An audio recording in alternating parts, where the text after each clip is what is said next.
Saya persilahkan Dr. Adiwe untuk menyampaikan materinya dalam 15 menit ke depan. Silahkan, Dokter. Oke, 15 menit ya? Iya. Oke, sebentar. Alright, so, jadi tadi begini, apa yang disampaikan oleh teman-teman itu di video narasi di awal itu sesuatu yang sangat luar biasa ya. Jadi, menjelaskan secara ringkas dan padat bagaimana dahsyatnya pengaruh pikiran. Saya adalah praktisi hipnoterapi klinis sejak tahun 2005 sampai sekarang ini.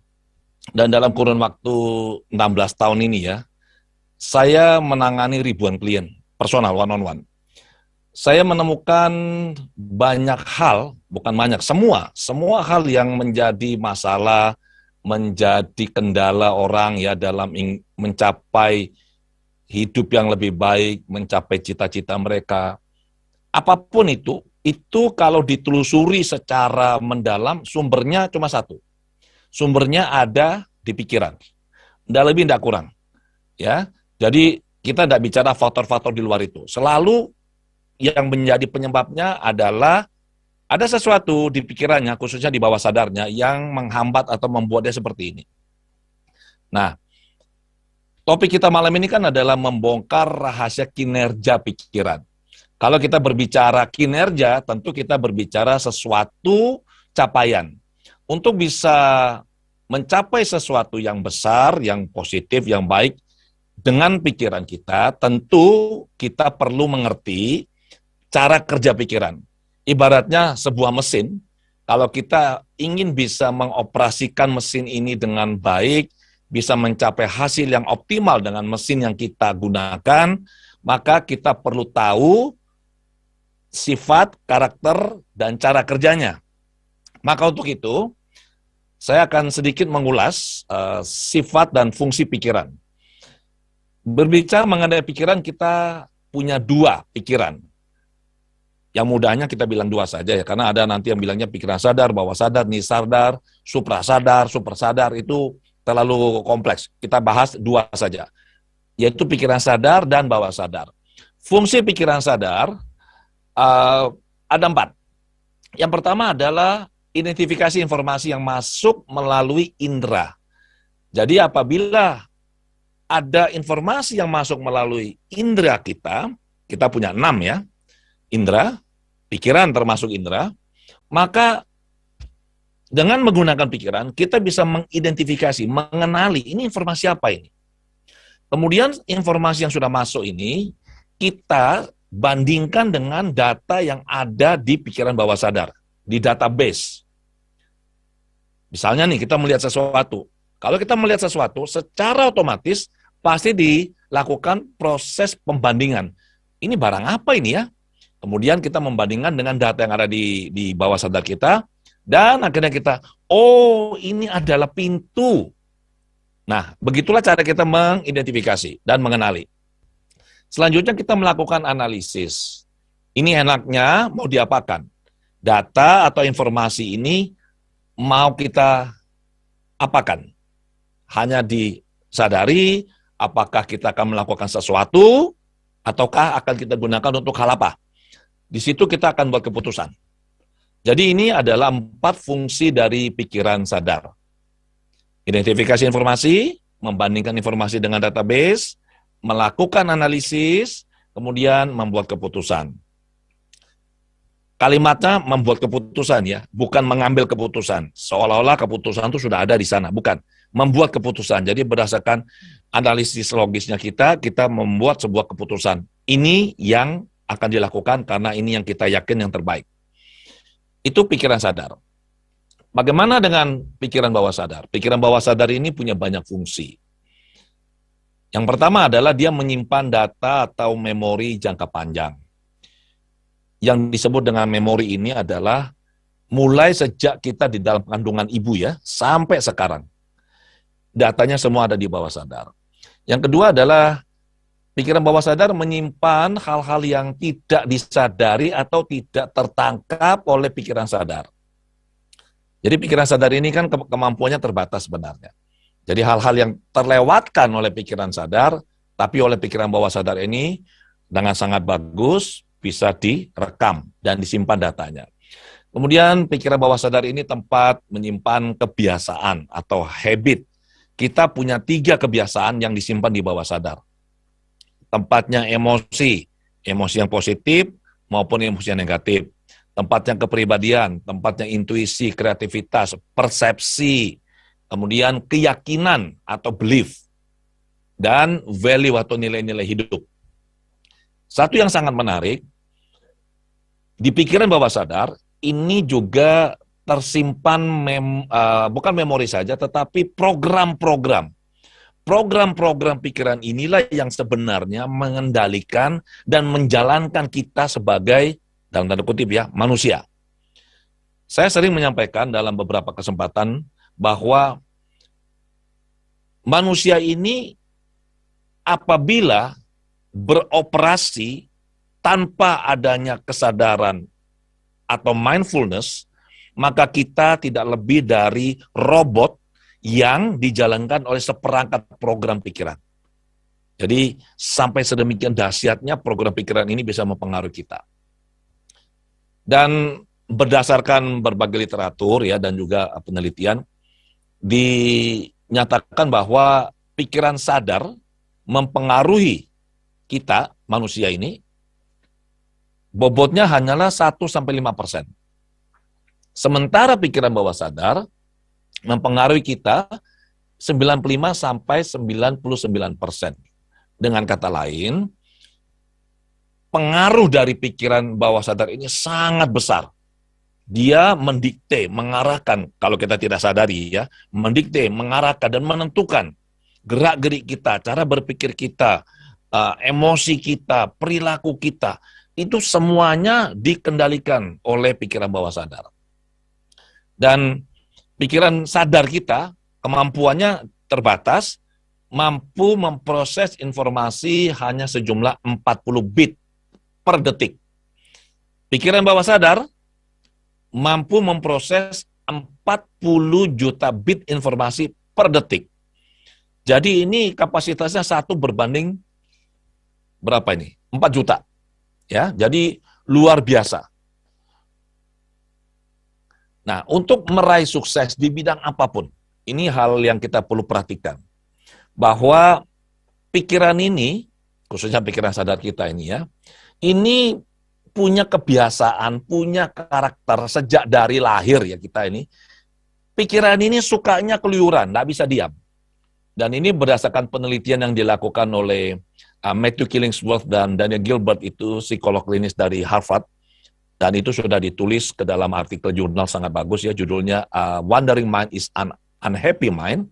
Di situ ditemukan bahwa dalam kondisi normal seperti ini, 46,9% pikiran itu keluyuran. Jalan-jalan, memikirkan hal-hal yang lain yang kita tidak mau dia pikir. Jadi untuk bisa kita meraih sukses di bidang apapun, pikiran ini perlu dilatih secara sadar. Perlu dikendalikan. Perlu diarahkan. Dan ini dilakukan secara konsisten. Terutama kita lakukan ini dengan sangat baik lewat proses meditasi. Jadi apabila kita rutin, duduk tenang, rileks, melatih konsentrasi kita, mengarahkan pikiran kita secara sadar melalui meditasi, maka sebenarnya saat itu kita menguatkan otot-otot pikiran kita, sehingga bisa dikendalikan dengan baik. Dan pikiran juga perlu diberi target yang jelas, yang spesifik. Nah, seringkali orang bilang begini, kalau mereka jumpa saya, entah di pelatihan yang saya selenggarakan atau di ruang praktek saya, mereka bilang begini, loh Pak, saya ini kok belum sukses ya? Nah, saya tanya, Anda ini maksudnya belum sukses di bidang apa? Karena kalau berbicara sukses ini kan luas. Ada 8 aspek kehidupan. Aspek spiritual, finansial, bisnis karir, relasi, aspek keluarga, pengembangan diri, aspek sosial, materi, liburan, dan seterusnya. Jadi kita perlu jelas. Nah, saya tanya ke orang ini, Anda berbicara sukses ini dalam konteks atau aspek yang mana? Misalnya nih, dia bilang, aspek finansial misalnya. Oke, saya bilang, apakah Anda telah memberikan target yang jelas, spesifik, terukur kepada diri Anda atau pikiran Anda? Dia bilang, tidak. Saya bilang tidak bisa. Jadi, untuk kita bisa mencapai suatu target, pikiran ini perlu diberikan sebuah sasaran yang jelas dan spesifik. Satu contoh begini. Kita tahu ya teman-teman bahwa ada misil tahu ya, rudal itu ya, peluru kendali. Peluru kendali itu kalau ditembakkan itu tidak mungkin tanpa target. Sebelum peluru kendali itu ditembakkan, dinyalakan, pasti ada sebuah lokasi, sebuah target, sebuah objek yang sudah dikunci oleh sistemnya, dan ini yang nanti menjadi sasarannya. Jadi begitu ditembakkan, dia langsung terbang menuju ke target yang telah dikunci, ditetapkan ini. Nah, sama dengan pikiran. Pikiran yang tidak diberi target, nanti dia akan buat target sendiri, yang seringkali tidak sejalan dengan maunya kita. Sementara pikiran yang telah diberi target, dia akan fokus. Dan target ini berlaku tidak hanya untuk pikiran sadar, terutama untuk pikiran bawah sadar. Jadi kalau kita hanya memberikan target pada pikiran sadar, sementara pikiran bawah sadar kita ini tidak menerima target ini atau tidak bersedia menjalankan target yang diberikan, teman-teman dipastikan bahwa target ini tidak akan tercapai. Tadi saya ada membaca di kolom komentar, ada seorang teman peserta yang menyatakan, saya membuat resolusi akhir tahun, setiap tahun saya buat, tapi tidak pernah tercapai. Dan saya yakin banyak juga yang mengalami seperti ini. Resolusi akhir tahun itu adalah goal-goal yang dibuat di akhir tahun, untuk bisa dicapai di tahun berikutnya, ternyata seringkali goal itu hanya tinggal goal. Jadi tidak ada yang tercapai. Mengapa ini terjadi? Karena apa yang dibuat oleh pikiran sadar ini tidak diterima oleh pikiran bawah sadar. Itu ada blocking, ada penolakan. Ya. Kemudian yang perlu juga dipahami bahwa kita bukan pikiran kita. Ini orang seringkali itu merasa bahwa, aduh, saya ini kok susah ya, saya ini kok berpikir negatif ya. Dengan mereka berpikir negatif, mereka berpikir mereka lah yang negatif. Sebenarnya bukan. Kita bukan pikiran kita. Kemudian kita juga bukan emosi kita. Seringkali ada orang yang bilang begini, saya tersinggung Pak, kalau mendengar perkataan dia. Saya bilang, oke, Anda tersinggung, ya. Anda mengerti nggak makna kata tersinggung ini? Terus pokoknya saya marah Pak, loh. Tadi tersinggung larinya ke marah sekarang. Anda mengerti nggak apa yang dimaksud dengan marah? Ya saya marah. Kalau dia mengatakan saya merasa marah, ini ada dua hal yang berbeda. Saya dan merasa marahnya. Kalau dia bilang saya marah, maka dia mengidentifikasi dirinya dengan marah atau emosi. Padahal bukan ya. Kita bukan pikiran kita bukan emosi kita. Jadi teman-teman, pikiran perlu dilatih agar bisa mengawasi gerak-geriknya sendiri. Jadi manusia adalah satu-satunya makhluk yang punya kemampuan ini, menggunakan piranti yang sama untuk menganalisis atau mengamati piranti itu sendiri. Jadi pikiran digunakan untuk mengamati pikiran. Ini luar biasa, dan ini hanya bisa kita lakukan kalau kita melatih mindfulness ya. Dan banyak juga orang tidak menyadari bahwa sebenarnya kondisi hidup mereka, kebaikan, keberuntungan, atau katakanlah kekurang beruntungan, atau sakit fisik, atau apapun yang mereka alami, ini sebenarnya bukan, ibaratnya tuh bukan, nggak bisa kita katakan, ya ini sudah nasib saya, ini sudah takdir saya. Sebagai seorang hipnoterapis dan orang yang mendalami pikiran, saya menemukan bahwa seringkali simptom atau kondisi hidup yang kita alami ini adalah cerminan dari apa yang ada di bawah sadar. Kondisi-kondisi tertentu ini adalah pesan atau emosi yang kita rasakan adalah pesan dari bawah sadar bahwa, hey, Anda ada sesuatu yang harus dibetulkan ini. Ada pesan spesifik agar kita menelaah, melihat ke dalam diri, kemudian kita berangkat dari pemahaman baru bahwa, oke, ini ada sesuatu yang saya harus bereskan, kemudian kita menjadi orang yang lebih baik. Nah, simptom ataupun kondisi hidup, kalau sesuatu ini baik, berarti yang di dalam ini baik. Kalau ada apa yang kita alami kurang baik, berarti ada sesuatu di dalam ini yang harus kita perhatikan dan kita bereskan. Dan sesuai dengan benih yang ditabur, demikianlah buah yang akan dituai. Jadi teman-teman, di semesta alam ini, satu-satunya lahan yang paling subur, yang kita tanam apapun pasti tumbuh dengan sangat subur, itu cuma di pikiran kita. Jadi kalau kita ingin bisa menjalani atau mengalami suatu kondisi kehidupan atau capaian yang baik, pastikan secara sadar kita menabur benih-benih kebaikan di dalam diri kita. Cobalah amati berita apa yang kita baca, pikiran apa yang kita pikirkan, kalimat-kalimat atau kata-kata apa yang kita ucapkan, apa yang kita ketik, apa yang kita komunikasikan. Usahakan secara sadar bahwa ini semua kita lakukan dengan mengacu pada hal-hal yang sifatnya baik. Dan yang terakhir, bahwa kita tidak bisa menjadi orang yang baik hanya dengan berpikir baik. Itu tidak bisa. Kita tidak bisa menjadi orang yang positif hanya dengan berpikir positif. Berpikir positif ini adalah sebuah langkah awal. Dan yang lebih penting, saya katakan ini langkah awal, karena berpikir positif ini adalah ranah dari pikiran sadar. Kita bisa berpikir positif, menggunakan pikiran kita. Dan ingat tadi penjelasannya bahwa pikiran bawah sadar mengendalikan kita 95-99%. Maka, setelah kita bisa berpikir positif, kita perlu bisa merasakan hal-hal yang positif. Dan dari apa yang saya alami, dari apa yang saya pelajari, dan juga yang saya dapatkan dari guru saya Bante Utamo, bahwa salah satu cara yang sangat efektif untuk kita bisa berpikir positif dan merasakan hal-hal yang positif adalah dengan kita berlatih meditasi cinta kasih secara konsisten. Jadi pikirannya kita positif, perasaannya kita positif, sinkron antara pikiran sadar dan bawah sadar, itu akan mempengaruhi seluruh diri kita. Dan vibrasi kita tuh menjadi sangat positif. Ini berdampak sangat signifikan tidak hanya untuk diri kita, kesehatan kita, tapi juga orang-orang di sekitar kita, keluarga kita, dan orang-orang yang kita berinteraksi dengan mereka. Demikian yang saya bisa sampaikan, Eka. Terima kasih, dan saya kembalikan pada Eka. Saya mengundang Bapak, Ibu, dan sahabat Dhamma semuanya untuk bersikap anjali. Kita mengundang beliau bersama-sama untuk hadir di tengah-tengah kita. Saya akan menyapa beliau. Selamat malam, Wandami, Bante. Selamat malam, Saudari Eka, yang sudah luar biasa sekali. Terima kasih, Bante. Bante, bagaimana kabarnya, Bante? Selalu sehat.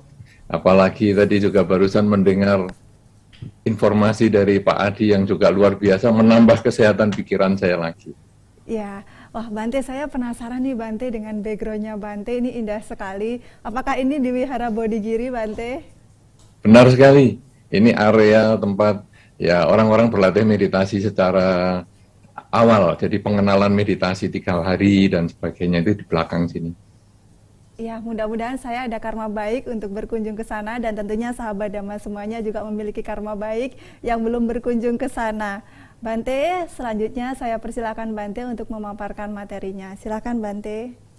Terima kasih Saudari Eka, dengan pembukaan yang luar biasa, dengan data yang cukup bagus, kemudian juga dari Nalanda Foundation juga mempersiapkan acaranya dengan baik sekali tadi, dengan profilnya dan lain sebagainya. Kemudian ada lagu juga bagus sekali yang dinyanyikan oleh Nalanda Musika, dan tentu yang lebih luar biasa lagi adalah penjelasan dari Pak Adi W. Gunawan yang memang sudah saya tunggu-tunggu, karena kita biasanya satu panggung selalu rame sekali, dan paling enak kalau berbicara setelah Pak Adi, karena Pak Adi W. ini selalu memberikan data-data yang lengkap seperti yang tadi sudah disampaikan dan sudah disampaikan juga oleh Saudari Eka, bahwa tadi sudah dibahas pikiran itu bagaimana, kinerjanya bagaimana, sehingga saya tinggal menambahin. Kalau tadi Pak Adi mengatakan melengkapi penjelasan saya, itu kebalik banget. Karena saya sebetulnya yang nanti akan melengkapi apa yang dijelaskan oleh Pak Adi, karena Pak Adi sudah memberikan data-data yang secara ilmiah.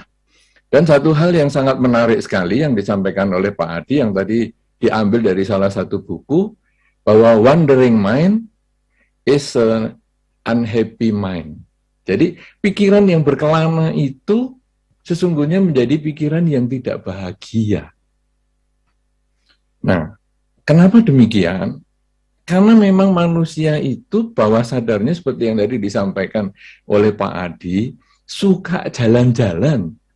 Dan kadang-kadang kita terperangkap, kita terjebak dengan kekuatan bawah sadar yang sudah sekian kali lipat dari kekuatan kesadaran itu. Maka kalau di dalam pelatihan meditasi, pernah ada yang mengatakan begini, Bante, saya tadi waktu meditasi kok jadi nangis ya Bante, padahal nggak mikirin apa-apa loh. Saya kan nangis ini sampai basah semua. Memang ditunjukkan bajunya basah, kemudian waduh semuanya, pangkuannya juga basah. Terus di satu sisi yang lain, ada kebalikannya. Baru orang meditasi enak-enak, tenang, semuanya tenang di dalam satu ruangan begitu, enak. Tahu-tahu dia ketawa ngakak-ngakak. Woi, sampai orang-orang kaget. Loh, apa nih kesurupan? Ternyata bukan. Kemudian ketika ketemu dia mengatakan, saya nggak tahu Bante, saya pokoknya jadi kepengen ngakak saja. Padahal saya nih ya memperhatikan objek loh, saya ya fokus loh. Tapi kok jadi ngakak-ngakak? Nah ini, saya langsung ingat kata-kata Pak Adi tadi. Bahwa bawah sadar ini, wah pengolahan datanya cepet banget. Sedangkan kesadaran kita terlambat. Jadi dia sudah ngakak dulu, karena dia mungkin ingat sesuatu yang menyenangkan, atau kemudian dia menangis, karena ingat sesuatu yang mengharukan, menyedihkan, kesadarannya terlambat. Nah, ini banyak terjadi di masyarakat, bukan hanya waktu meditasi. Satu contoh yang paling sederhana, orang mengatakan, aku kok susah ya tidur ya? Tadi malamnya nggak bisa tidur, 3 hari ini sudah nggak bisa tidur, 1 tahun ini sudah nggak bisa tidur, sehingga saya ini jadi minum obat tidur. Saya mengatakan, loh, tidur ini gampang banget. Bayi saja pinter tidur 24 jam. Masa kamu sudah gede, sudah sekolah, sudah lulusan, kok bisa susah tidur? Kalau susah main gitar, main piano, gampang lesnya. Tapi susah tidur, les di mana ini? Nah, kamu mesti mikirin, nggak mikirin apa-apa. Mesti, enggak. Memang enggak. Dia merasa tidak. Yang tadi juga dijelaskan oleh Pak Adi tadi. Bahwa kesadarannya dia itu lebih lemah, jauh lebih lemah. Dibandingkan bawah sadarnya. Bawah sadarnya ini, wah, seperti gelembung udara di waktu air dipanaskan mendidih itu banyak sekali sampai kita nggak bisa ngitung, kecepatannya juga luar biasa dan kita terlambat menyadari itu. Nah kemudian tadi Pak Adi menyampaikan bahwa untuk bisa menyinkronkan ini, meditasi adalah latihannya. Wah tadi kalau dijelaskan meditasi saya merasa aduh bagian saya habis nih. Karena Pak Adi ini juga mahir sekali dalam meditasi. Tapi ternyata Pak Adi baik banget.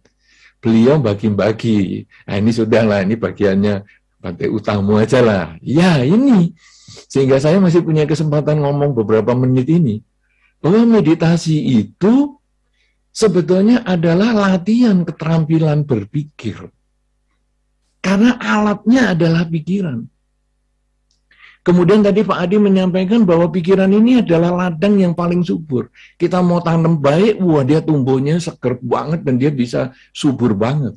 Tapi kita tanam buruk, dia juga subur banget kejelekannya. Nah sekarang, bagaimana kita mengarahkan pikiran kita ini? Bagaimana kita berlatih mengendalikan pikiran? Orang dalam bermeditasi, itu bukan menjadi tujuan di dalam Dharma. Meditasi hanya alat untuk melatih pikiran agar kita ini terbiasa hidup pada saat ini. Pikiran yang berkelana tadi, pikiran yang keluyuran, istilahnya Pak Adi tadi, sebetulnya keluyuran pada dimensi masa lalu dan dimensi masa depan.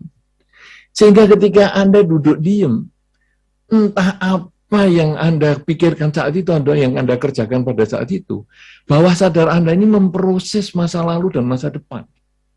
Sehingga kalau tadi meditasi misalnya, dia itu sedang memperhatikan objek, misalnya nafas, pikiran bawah sadar ini berpikir tentang hal yang menyedihkan, tahu-tahu keluar aja air matanya. Atau berpikir tentang yang baik, menyenangkan, misalnya nanti kalau saya sudah bisa meditasi, nanti di masa depan saya mau jadi begini, ketawa dia. Dia seolah-olah tidak tahu, padahal itu kerjaan pikiran. Nah, karena itu secara bertahap, pikiran itu dilatih untuk sadar saat ini sedang apa. Nah, kita biasanya kalau dalam pelatihan meditasi, kita menggunakan objek. Entah itu pernafasan, masuk keluarnya nafas. Masuk keluarnya nafas seperti sekarang normal aja. Sejak seperti Anda lahir sampai hari ini, normal saja. Kemudian tugas Anda hanya mengamati kapan dia nafas masuk, kapan dia nafas keluar. Atau seperti yang tadi disarankan oleh Pak Adi, coba pakai cinta kasih. Nah, jadi kita mengulang, semoga semua makhluk bahagia, semoga semua makhluk bahagia, semoga semua makhluk bahagia, hanya mengulang gitu aja. Nah, ini sebetulnya hanya alat untuk mengetahui, mengamati pikiran kita yang lain. Jadi tadi Pak Adi kan juga menyampaikan tuh, ini enaknya kalau sama Pak Adi, saya tinggal ngambili apa yang beliau sudah terangkan. Pak Adi tadi kan menyampaikan, di dunia ini, satu-satunya alat yang bisa ngamati dirinya sendiri adalah pikiran. Nah, jadi pikiran ngamati pikiran. Sekarang kita pikiran kasih kerjaan, mengamati nafas. 1, 1, 2, 2, 3, 3, atau masuk, keluar, masuk, keluar. Nah, muncul pikiran, entah tentang masa lalu, tahu gini ya, dari dulu saya berlatih meditasi. Nah, ini yang harus saya amati, pikiran, ngamati pikiran. Abaikan, saya nggak mau pusing. Nah, kita belajar fokus pada satu objek. Kemudian bisa fokus, mulai enak nih. Wah, 1, 1, 2, 2, beberapa menit muncul pikiran ke masa depan. Wah, tahu gini, aku latihan dari dulu. Kenapa saya sudah umur segini, baru tahu kenal meditasi, baru mau latihan. Itu masa depan. Tarik lagi, saat ini saya sedang apa? Saat ini saya sedang memperhatikan nafas. Kembalikan lagi, 1, 1, 2, 2. Nah, ini kita sampai harus terampil. Kalau tadi Pak Adi menyampaikan, kita harus punya target. Target kita apa kalau meditasi? Targetnya itu cepat pegang objek, tahan lama.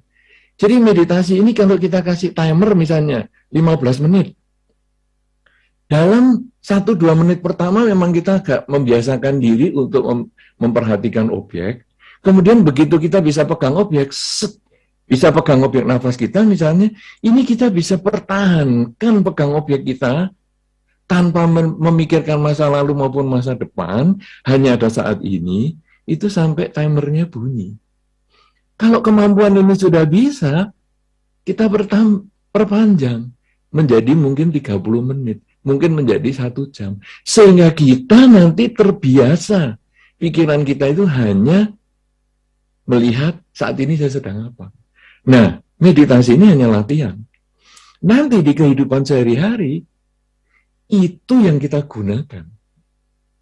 Jadi misalnya, saya sedang nyetir mobil, maka saya fokus pada saya nyetir mobil. Saya tidak lagi memikirkan yang lain, karena masa lalu memang saya pernah punya, tapi itu hanya kenangan. Yang saya jadikan pelajaran, kalau jelek, saya perbaiki sekarang, kalau bagus, saya tingkatkan saat ini. Masa depan, itu masih angan-angan. Yang kalau indah, kalau manis, saya harus mulai kerjakan saat ini. Kalau masa depan itu menakutkan, saya harus mulai hindari saat ini. Karena hanya saat ini yang nyata. Masa lalu itu hanya khayalan, hanya ingatan, hanya kenangan. Masa depan itu masih impian. Saat ini kenyataan. Ketika kita bisa selalu sadar saat ini kenyataan, maka saya nyetir mobil, saya menjadi fokus. Saya membaca, saya menjadi fokus. Sehingga ketika kita membaca, kita apa saja yang kita baca menjadi ingat.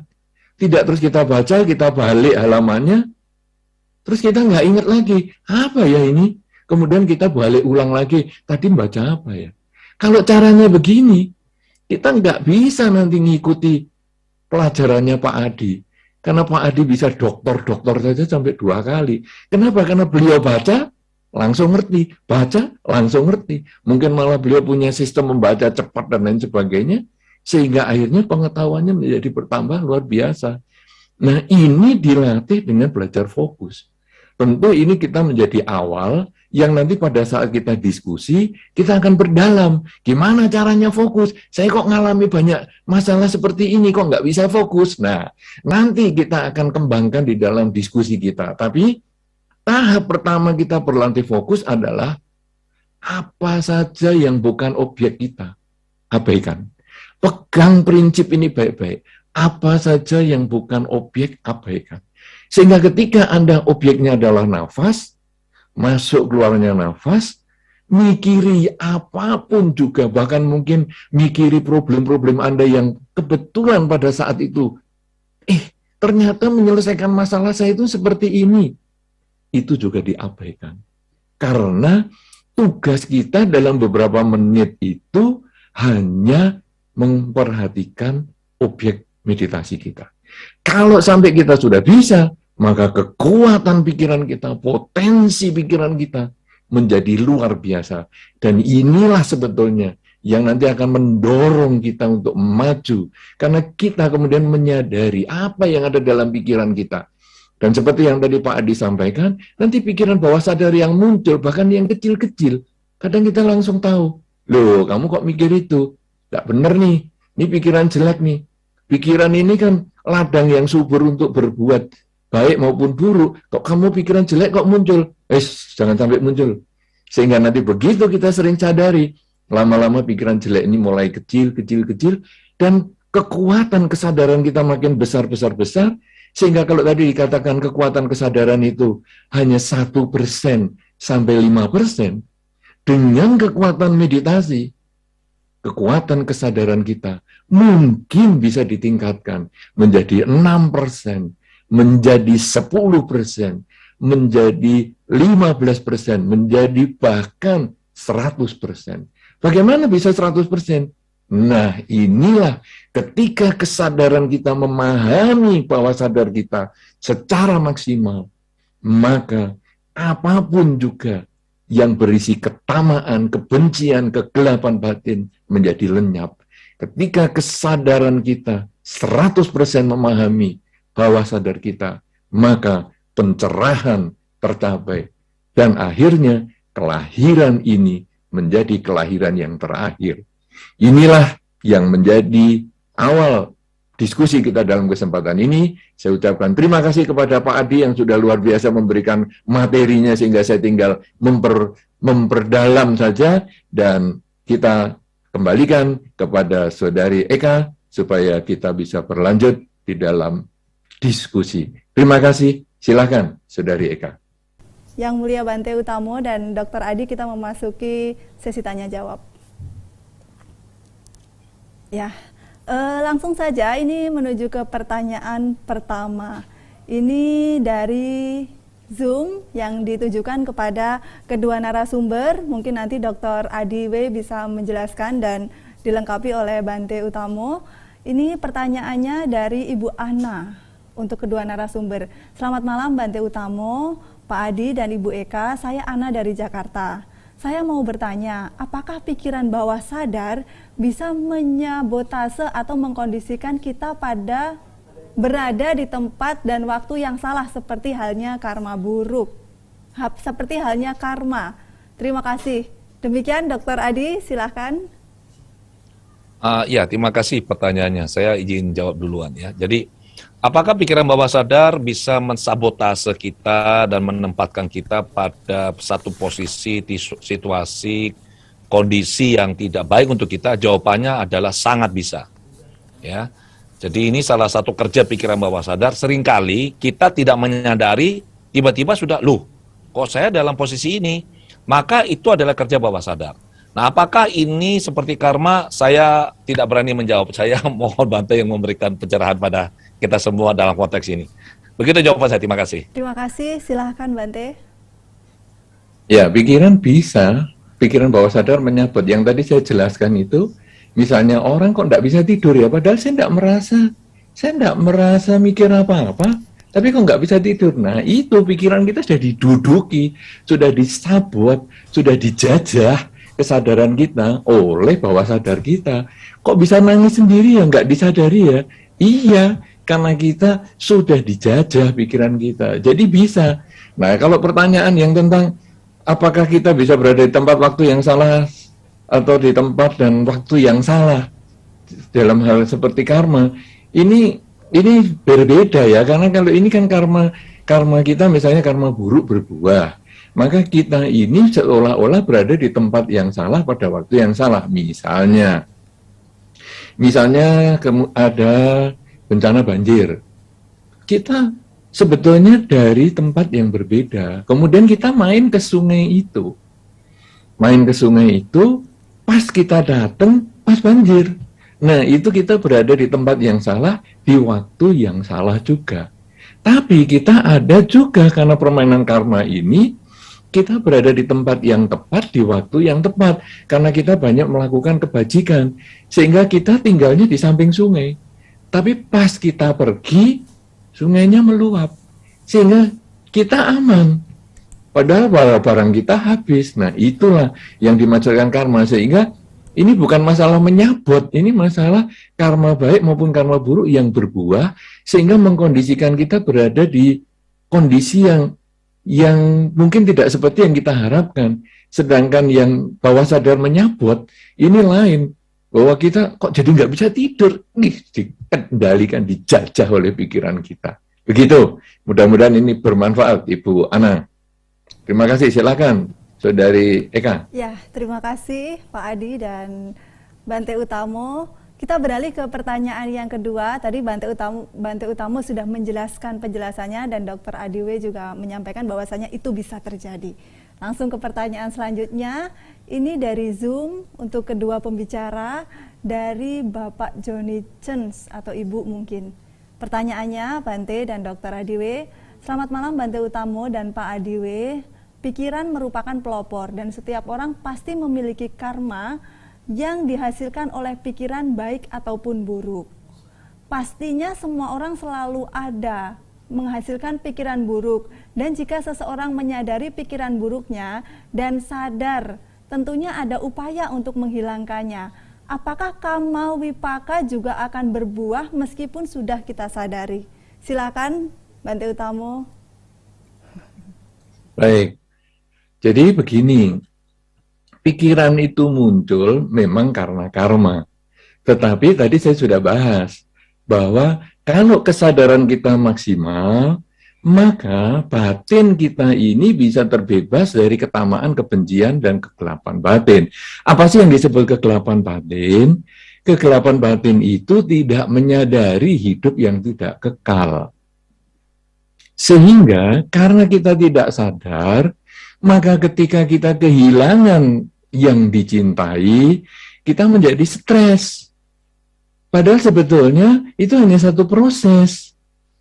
Ya, jadi tadi saya pernah memiliki, sekarang menjadi tidak memiliki. Sebetulnya begitu kita menyadari saat ini memang saya tidak memiliki. Jadi saya tidak membandingkan dengan tadi yang saya masih memiliki, maka batin saya menjadi tenang. Sebaliknya, saya juga menjadi sedih ketika bertemu dengan yang tidak saya sukai. Jadi tadi saya tenang-tenang, nggak ada yang saya tidak sukai. Sekarang datang yang saya tidak sukai dan akhirnya stres. Padahal kalau saya hadapi saat ini, maka suka dan tidak suka itu menjadi netral. Suka dan tidak suka itu karena kita membandingkan dengan masa lalu. Satu contoh saja adalah saya senang dengan misalnya kalau di Blitar kan pecel misalnya. Saya senang pecel, ini misal ya, jangan menganggap saya senang sungguhan, karena saya sudah beberapa kali ditanya orang, Bante senang apa? Saya tidak pernah menjawab itu, karena begitu saya mengatakan, Bante senang apa? Saya senang pecel misalnya. Wah, nanti tiap kali dikirim pecel terus, tiap hari nanti saya lama-lama bisa bosan dengan pecel itu sendiri ya. Jadi ini bukan kesenangan saya, tapi saya nyambil contoh karena ini Blitar. Saya senang pecel. Kenapa saya senang pecel? Nah, ini kalau tadi Pak Adi menyampaikan, ada pengalaman masa lampau. Pikiran itu mendeteksi kemudian mencocokkan dengan pengalaman masa lampau. Indria itu tadi kan ngerasakan, oh ini rasa apa ya kok enak. Oh, ini dulu saya ingat nih, ini namanya pecel. Nah, itu yang tadi Pak Adi sampaikan kan itu. Nah, kemudian kalau sekarang kita lalu melihat, wah, ini berarti kan saya merasa senang karena saya membandingkan dengan yang dulu. Atau saya nggak senang pecel. Saya benci sekali dengan pecel. Karena begitu saya ngomong senang pecel, kemudian tiap hari orang berdana makan pecel, terus sampai trigliserid saya naik.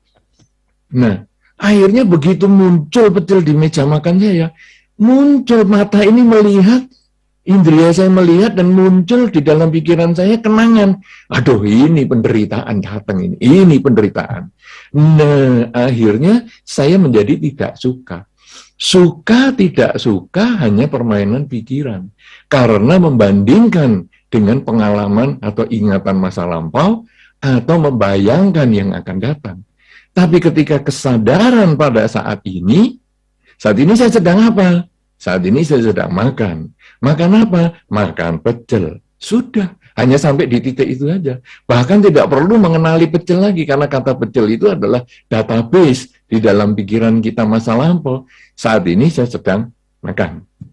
Sehingga seorang biku biasanya kalau makan, ataupun Anda nanti bisa juga menjadikan ini sebagai perenungan, Anda di sini yang berkumpul di sini belum tentu umat ya, karena kalau tadi dikatakan semua umat bukan, karena kita ini ada umat, ada simpatisan ya, tidak semua umat, karena orang yang belajar Dharma juga tidak harus menjadi umat Buddha. Nah, Anda mungkin walaupun Anda bukan umat Buddha, Anda juga boleh merenungkan bahwa makanan ini sebetulnya untuk apa sih? Makanan ini hanya untuk menahan lapar dan tidak menambah pengalaman yang baru. Apa itu? Kekenyangan misalnya. Atau untuk memuaskan keinginan. Kenapa? Karena kita menyadari hidup saat ini. Nah, itu sebetulnya yang kita renungkan. Bahwa makanan ini ya hanya sekedar makanan untuk mempertahankan kehidupan. Supaya kita bisa mengembangkan kebajikan lebih banyak. Nah, inilah sebetulnya kesadaran setiap saat itu yang membuat kita kemudian nanti di bawah sadar kita itu tidak lagi muncul rasa benci, menolak, dan kemudian pengaruh-pengaruhnya itu menjadi tidak ada, karena kita tahu saat ini saya sedang apa. Kesadaran setiap saat inilah kuncinya untuk mengetahui bawah sadar kita. Sehingga bukan lagi bawah sadar yang menguasai kita. Nanti secara bertahap, kita justru mulai dikembangkan kesadaran kita. Nah, tentu butuh waktu, butuh latihan, butuh target, sebagaimana yang disampaikan oleh Pak Adi tadi. Karena meditasi itu adalah latihan mengendalikan atau latihan keterampilan berpikir kita. Dan akhirnya apa? Ketika kesadaran kita menjadi maksimal, karma itu menjadi berkurang. Karena karma itu kan niat. Niat didasari oleh ketamaan, kebencian, dan kegelapan batin. Tapi begitu sadar setiap saat, maka niat itu menjadi tidak ada. Di dalam Dharma sebetulnya ada istilahnya. Sudah tidak menjadi karma lagi, tetapi menjadi kiriya. Orang-orang yang mencapai kesucian, seperti Sang Buddha, misalnya mencapai kesucian. Beliau dari umur 35 mencapai kesucian sampai 80, itu tidak melakukan karma. Walaupun berceramah, dia tidak melakukan karma baik. Tetapi beliau itu melakukan kiriya. Demikian pula para arahata dan semuanya yang lain, orang-orang yang telah mencapai pencerahan, itu tidak melakukan karma, tapi kiriya. Nah, apa itu kiriya? Kiriya itu kalau Anda membayangkan seperti kipas angin yang berputar karena ada listrik. Listrik itu adalah ketamaan, kebencian, dan kegelapan batin. Itu yang menggerakkan kipas angin. Tapi begitu kipas angin ini sudah berputar dan listriknya kita cabut, kipas ini masih muter. Nah, listrik yang muter, yang membuat kipas angin berputar, itulah karma. Tapi ketika karmanya sudah selesai, kok kipas anginnya masih muter? Inilah kiriya. Jadi kesadaran sudah maksimal, dan nanti saya nggak tahu apakah ini Pak Adi ada ilmunya juga, bahwa kesadaran itu apa bisa nanti satu ketika ditemukan sistem untuk ditingkatkan. Sehingga tadi pengaruhnya yang 1% sampai 5%, bisa nggak menjadi 6%? Bisa nggak jadi 10%? Bisa nggak kesadaran itu menjadi 100% untuk memperhatikan bawah sadar kita? Dan itulah sebetulnya yang menjadi kiriya. Ketamaan, kebencian, kegelapan batin menjadi lenyap, tidak ada lagi karma yang dilakukan, sehingga pertanyaan tadi menjadi selesai. Terima kasih. Silakan, Saudari Eka. Terima kasih Bante atas jawabannya. Tadi ada pertanyaan dari Bante juga, Dr. Adi. Apakah kesadaran bisa ditingkatkan menjadi lebih dari 5%? Mungkin bisa ditambahkan sekaligus menjawab pertanyaan dari peserta tadi. Silakan, Dokter. Ya, terima kasih. Saya dari tadi sebenarnya ingin berkomentar mengenai satu hal ini ya. Jadi sebuah pemikiran Bante yang bagi saya ini sebuah hal yang sangat brilian ya. Belum pernah saya membaca ada pakar yang berpikir atau berani berpikir bahwa pikiran sadar ini bisa kita kembangkan kemampuannya sampai sedemikian luar biasa dan akhirnya dia benar-benar bisa mengamati gerak-gerik pikiran bawah sadar kita. Saya sejalan dengan yang sampai Bantekan, saya punya keyakinan ini harusnya bisa dilakukan. Ya, dan sampai berapa persen kita nggak tahu, tetapi orang-orang yang melatih mindfulness itu mereka bisa mengamati gerak pikiran atau batin mereka dengan sangat baik. Sehingga begitu muncul sesuatu dari dalam ini, tadi Bante sudah sampaikan dengan sangat baik, ayo kamu mau ini ya, saya tahu ini nggak boleh loh kamu ini. Jadi belum dia berkembang langsung ditangkap ya, sehingga dia nggak bisa apa-apa. Yang namanya bawah sadar adalah kalau ini bekerja tanpa kita sadari, itu disebut bawah sadar.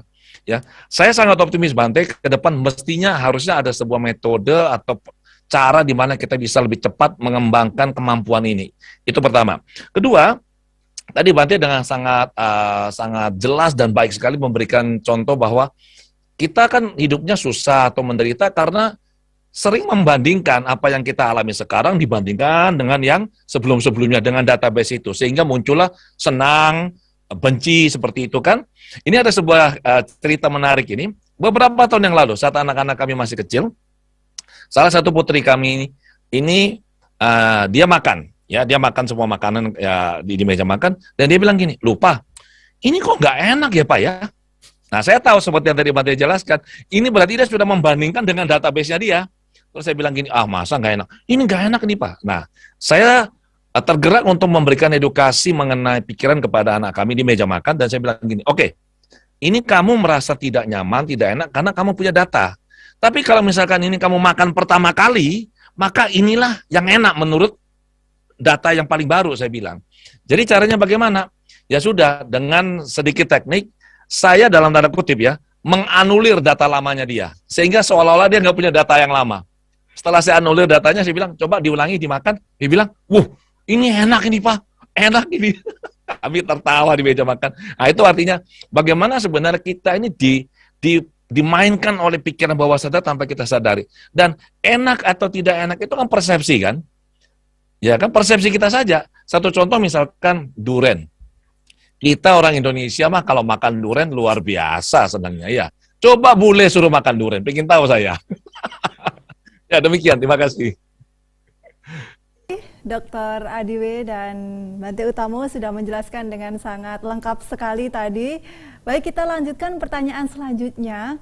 Ini ada yang raise hand dari Ibu Livia. Jadi kita undang beliau untuk bertanya langsung kepada kedua narasumber. Selamat malam Ibu Livia. Selamat malam Bante. Malam. Saya mau bertanya kepada Bante ya. Begini, setiap hari saya meditasi 1 jam. Tapi bukan dengan pernapasan Bante. Saya tinggal di Singapura. Jadi saya membaca mantra Sakyamuni Buddha. Dalam membaca mantra itu 1 jam setiap hari, visualisasi saya rasa syukur kepada seluruh alam semesta. Seperti kepada oksigen, air, cahaya matahari. Saya ulang-ulang begitu, tapi terasa nyaman Bante. 1 jam baca mantra itu saya tidak terasa lelah. Semakin hari semakin semangat. Itu apakah meditasi saya cara baca mantra, visualisasi, rasa syukur kepada seluruh isi alam semesta ini benar apa enggak ya Bante? Baik. Bagaimana Saudari Eka, langsung saya jawab atau bagaimana? Langsung, oke. Silakan. Baik, begini ya. Sebetulnya pada prinsipnya meditasi itu kan latihan berpikir. Nah, jadi kalau Ibu tadi misalnya latihan setiap hari 1 jam, membaca mantra Buddha Sakyamuni, bagus. Itu bisa dilanjutkan. Nah, visualisasi berbarengan dengan membaca mantra, sebetulnya pikiran itu agak bercabang. Nanti kita perlu tanyakan juga kepada Pak Adi ini. Jadi, pikiran itu sebetulnya hanya bisa 1 setiap saat, karena pikiran itu prinsipnya seperti digital. Jadi kalau di Singapura dan di Indonesia juga sudah banyak, di mana-mana juga ada. Kalau kita punya alat elektronik, mungkin HP kita pun lah. Itu kan ada logonya, kalau on off itu ada bulat atau ada bulat bercoret. Jadi pikiran itu hanya on off seperti itu. Kalau digitalnya atau binarinya ya 1, 0, 01, 01, 01 dan seterusnya. Artinya, kalau dia sedang berpikir baik, dia tidak mungkin berpikir buruk. Kalau dia sedang berpikir buruk, tidak mungkin berpikir baik. Ya, betul. Ya, nah, ya. Terus kemudian, tinggal dimatikan aja Ibu, mic-nya. Kemudian, kalau sekarang itu ibaratnya, kalau saya sedang duduk, saya tidak bisa berdiri. Sebaliknya, kalau saya berdiri tidak bisa sambil berbaring. Kalau saya berbaring tidak bisa sambil berjalan. Jadi hanya bisa 1 setiap saat. Badan kita hanya bisa 1 setiap saat. Demikian pula pikiran kita. Sehingga kalau orang berlatih meditasi memperhatikan visualisasi sekaligus mengucapkan mantra, sebetulnya pikirannya nyabang. Disarankan, coba Anda pilih salah satu. Apakah membaca mantra saja, ataukah visualisasi saja. Dan ingat, nanti ketika pikiran lain muncul, amati untuk kemudian kembalikan ke objek Anda. Apapun yang bukan objek, abaikan. Sehingga nanti kita menjadi terbiasa, karena meditasi itu adalah latihan keterampilan berpikir. Kalau kita sudah terbiasa fokus, maka nanti bukan hanya waktu duduk 1 jam itu yang penting. Itu hanya latihan. Yang penting setelah latihan Anda mampu nggak untuk selalu fokus. Ketika nonton televisi, Anda fokus. Tolong dimatikan saja Bu, mic-nya. Kalau Anda nonton televisi, Anda fokus. Kalau Anda membaca buku, Anda fokus. Anda menyetir kendaraan, Anda fokus. Anda menyeberang jalan, Anda fokus. Dengan cara seperti itu, berarti meditasi berhasil. Tapi kalau Anda hanya merasa nyaman saat duduk 1 jam, maka Anda nanti menjadikan meditasi ini sebagai pelarian atas kehidupan Anda sehari-hari. Bahkan tidak jarang, orang yang berlatih meditasi dan menjadikan meditasi sebagai pelarian, karena menganggap meditasi ini satu-satunya tujuan di dalam Dharma, maka orang ini menjadi autis pikirannya. Ini efek samping meditasi. Kenapa demikian disebut autis? Karena dia kemudian kalau ada masalah, sudahlah pokoknya saya meditasi dulu, kemudian dia duduk diem. Nah itulah autis. Dan kita di wihara sering sekali melihat orang-orang autis ini.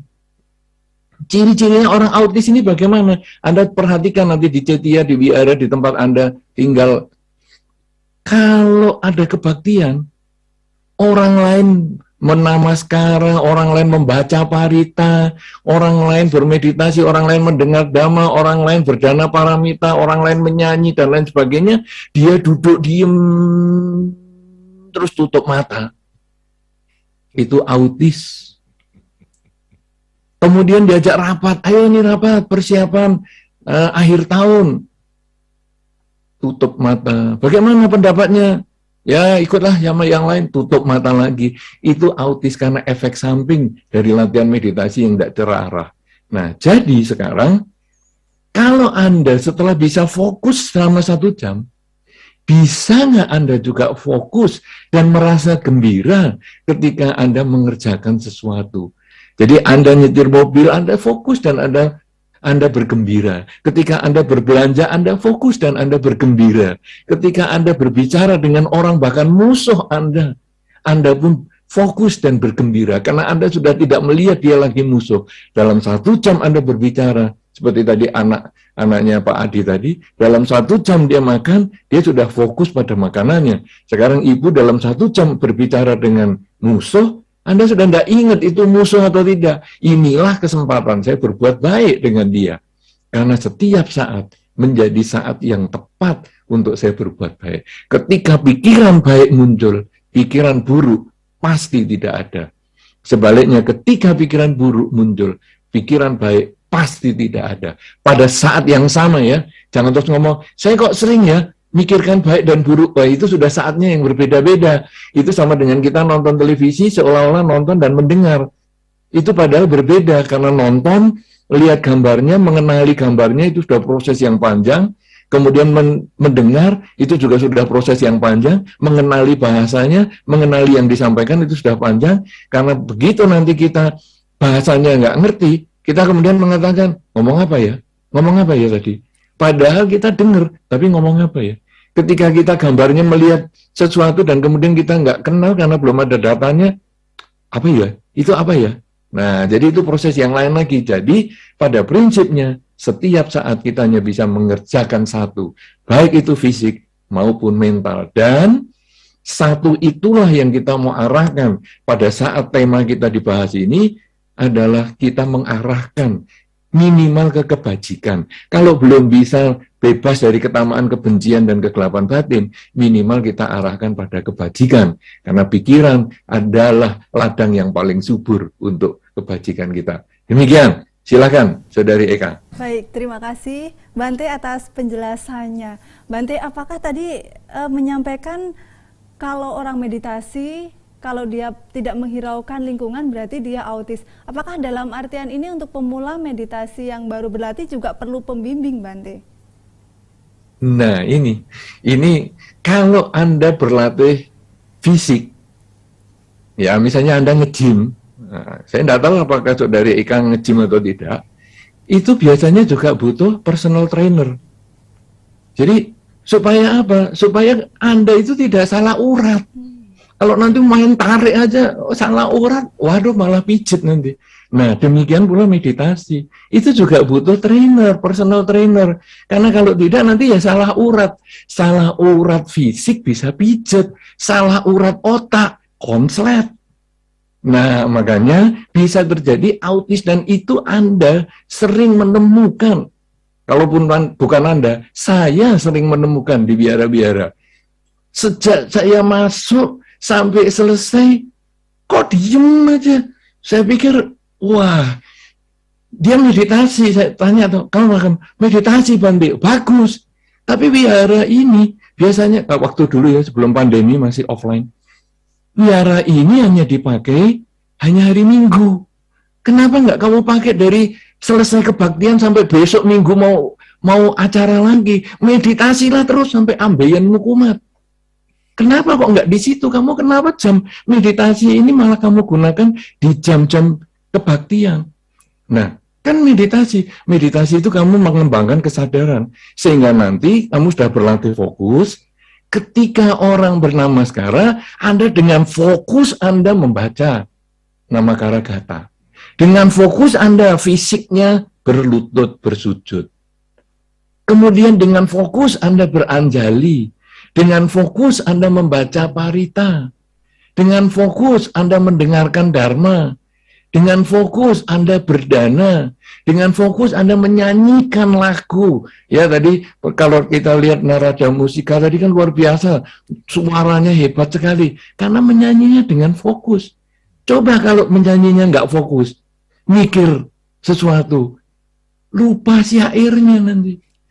Nah demikian pula yang lain. Jadi kita sebetulnya juga butuh trainer, personal trainer untuk meditasi. Nah, Ibu tadi sebetulnya bertanya supaya dia tidak salah. Itu sudah bagus, sudah berlatih terus, kemudian dia mengalami, pengalamannya kok nyaman sekali 1 jam. Nah, ini bagus, dia tanya supaya ada pengarahan. Selanjutnya nanti bagaimana? Begitu. Begitu Saudari Eka? Baik, terima kasih Bante. Wah, ini sangat bermanfaat sekali buat kita semuanya. Apalagi banyak sekali umat Buddha yang sangat tertarik untuk berlatih meditasi. Tadi manfaatnya juga sudah dijelaskan oleh kedua narasumber. Baik, mohon izin melanjutkan pertanyaan Bante. Ini selanjutnya pertanyaan yang keempat dari chat Zoom. Ditujukan kepada dua narasumber. Mohon nanti Dr. Adiwe menjawab terlebih dahulu dan dilengkapi oleh Bante. Ini dari Ibu atau Bapak Le Chiong. Izin bertanya Pak Adi dan Bante, bagaimana melatih pikiran sehingga bisa yang katanya bisa menyembuhkan sakit jasmani kita. Terima kasih Bante dan Pak Adi. Oh, ini bagaimana melatih pikiran sehingga kita bisa menyembuhkan jasmani. Silakan dokter. Oke, terima kasih. Memang dari penelitian ya, sekitar 84% sakit fisik itu disebabkan oleh pikiran atau emosi. Jadi pikiran kita nih kalau baik, bisa kita kendalikan dengan baik, itu akan sangat bermanfaat. Tapi kalau tidak, nakalnya minta ampun, seperti yang tadi Bante katakan, luar biasa nakalnya, dan itu bikin pusing kita. Ya, nah pikiran yang kalau sakit fisik ya, saya sarankan perlu ke dokter dulu. Ya, jadi jangan, waduh saya ini sakit, saya akan latih pikiran saya. Itu benar, bagus. Tapi prosedurnya ke medis dulu lah, ke dokter, periksa. Oh ternyata dokter bilang, oh ini misalkan sakitnya ini, ya sudah, dokter akan tangani. Biasanya yang saya lakukan adalah seperti ini, setelah mereka ke dokter, klien-klien saya ya, kalau memang itu adalah ranah medis, saya tidak akan masuk. Tapi kalau dokter sudah periksa semua, lah ini nggak apa-apa ini ibu atau bapak, fisiknya bagus. Nah, di situ saya tahu kalau pemeriksaan medisnya tidak ada apa-apa, bagus semua, tapi badannya bermasalah, maka ini masalah pikiran atau emosi. Nah, tinggal sekarang dicari. Biasanya yang bikin masalah itu adalah karena kita punya emosi negatif yang intens biasanya. Emosi negatif intens ini itu mengganggu diri kita, mengganggu keseimbangan sistem tubuh kita. Yang pertama adalah kita perlu menyadari dulu, oke, apa kira-kira yang membuat kondisi saya seperti ini? Emosi apa yang mengganggu saya? Nah, emosi ini muncul seringkali kenapa? Karena kita punya pemaknaan yang salah. Ada kemarahan, ada kekecewaan, ya. Yang paling bagus bagaimana? Ya kembangkan pikiran cinta kasih. Itu paling bagus. Di beberapa kesempatan, saya melakukan eksperimen kecil ya. Jadi, pada saat saya meminta, misalkan klien saya atau peserta pelatihan itu, kemarin yang saya selenggarakan di Prigen 3 malam 4 hari itu, saya bilang, coba Anda tutup mata. Coba Anda bayangkan kejadian yang tadinya bikin Anda itu gak nyaman, coba Anda bayangkan. Tiba-tiba dia bilang, dada saya gak enak Pak Adi. Saya bilang, kamu sering sesak napas ya? Oh, Bapak kok tahu? Saya bilang, oh saya kok, sudah saya terawang, saya bilang begitu. Terus, ada lagi begini, saya bilang, coba Anda bayangkan kejadian yang itu. Loh Pak, belakang saya sini kok, kepala saya kok berat. Saya bilang, sering pusing. Betul. Saya sering pusing Pak Adi. Nah, saya bilang, emosi negatif itu sangat jahat. Dia tinggal di bagian tubuh tertentu, termasuk di organ tubuh ya, dan itu mengganggu kondisinya kita. Kalau misalkan kita ingin mengatasinya, kalau tidak tahu cara mengatasi emosi negatifnya, maka yang paling ada teknik untuk itu ya. Tapi yang paling mudah adalah kembangkan pikiran positif dan berlatihlah meditasi cinta kasih. Jadi ada banyak kejadian atau kasus di mana pada saat seseorang itu dia melatih pikirannya tenang, fokus, positif, kemudian dia mengembangkan cinta kasih. Setelah perasaan cinta kasih atau meta ini sangat kuat, saya bilang coba dialirkan ke bagian tubuh yang kurang nyaman atau kurang sehat. Apa yang terjadi kemudian? Tubuhnya sembuh loh. Loh kok bisa tubuhnya sembuh? Karena vibrasi atau frekuensi dari energi cinta kasih sangat tinggi. Dan begitu itu dialirkan ke tubuh yang kurang sehat, vibrasi positif dari energi cinta kasih ini, dia menetralisir emosi negatif yang tinggal di wilayah tubuh itu. Dan kita menjadi sehat. Jadi kurang lebih itu yang saya bisa sampaikan. Terima kasih. Terima kasih. Baik, terima kasih dokter. Bante akan menambahkan, silakan. Ya, saya sepakat sekali dengan yang Pak Adi sampaikan bahwa nomor satu kita harus ke dokter dulu kalau ada gangguan kesehatan. Jangan latihan meditasi dulu. Kalau Anda bisa ke dokter sekaligus berlatih meditasi di rumah, maksud saya, ya tidak problem. Ya, karena ada beberapa orang yang datang ke tempat pelatihan mengatakan, Bante, saya ini vertigo, Bante. Bagaimana ya, saya mau meditasi. Bisa sembuh nggak, Bante? Ya kamu salah ya kalau ke tempat pelatihan. Dan ini kan saya bukan dokter. Nah, memang ada orang-orang tertentu yang vertigo itu kemudian sembuh. Kemudian ada juga orang yang diabetes, yang biasanya sudah suntik insulin, kemudian dia datang ke wihara, sudah bawa insulinnya banyak sekali, dititipkan di kulkas wihara, dan tiap pagi, tiap sore dia tes kadar gulanya di darah. Setelah dia berlatih meditasi beberapa hari, memang turun. Akhirnya insulinnya sudah nggak dipakai lagi. Bahkan sampai hari ini juga nggak dipakai. Tapi itu kan kasus-kasus khusus. Bahkan ada satu umat yang di Bali yang sekarang sudah mendiang, yaitu mendiang Ibu Erlina, kalau saya mau sebutkan namanya. Beliau mempunyai kanker di anggota tubuhnya 2 kali lagi. Bisa selesai dengan meditasi, tapi itu kan kasus-kasus khusus, dan sekaligus juga ada dukungan karma baik yang dia miliki. Dia juga banyak melakukan kebajikan dengan pikiran, ucapan, dan perilaku. Nah sekarang ada orang meditasinya saja masih compang-camping ibaratnya, tambal suam, kemudian duduk, saya kepingin bisa sembuh dari vertigo saya, malah tambah vertigo, malah pingsan di wihara, kan repot. Nah ini semua sesungguhnya adalah pandangan yang salah tentang meditasi, karena kalau meditasi itu bisa menyembuhkan, tidak ada orang sekolah kedokteran, yang ada hanya sekolah latihan meditasi saja. Tetapi kan ada orang sekolah kedokteran, nah, kasih kesempatan kepada yang sudah profesional untuk itu. Nah, meditasi apakah bisa menyembuhkan? Hal-hal tertentu bisa, karena ketika kita meditasi, batin menjadi tenang. Sebetulnya ada beberapa organ tubuh kita, ada hormon-hormon di tubuh kita itu yang positif itu muncul, yang hanya muncul ketika kita sedang batinnya tenang. Dan hormon-hormon itulah yang menyetabilkan kondisi badan kita sehingga kita menjadi sehat. Nah, sehingga ada beberapa orang mengatakan gini, kalau sudah dipadu sama dokter ya, meditasi dipadu sama dokter, dia mengatakan, Bante, dokter saya sampai kaget loh Bante. Saya ini termasuk pasien yang paling cepat selesai pengobatannya. Saya ini operasinya besar Bante. Tapi saya kan selama meditasi, selama operasi itu saya meditasi. Kemudian ya saya sudah ditidurkan, ya saya nggak begitu tahu. Kemudian selesai saya sadar, saya juga meditasi terus. Bekas operasi saya itu cepat kering loh Bante. Nah, ini memadukan antara kedokteran dengan meditasi. Itu bisa. Ya, kemudian hal-hal yang lain itu masih bisa. Jadi jangan Anda terlalu bergantung dengan meditasi dan akhirnya nanti Anda akan timbul kecewa. Ya, saya sudah meditasi capek-capek, sampai dulunya saya nggak ambeien, akhirnya jadi ambeien. Aduh, kok ternyata saya nggak sembuh dari sakitnya. Ya salah.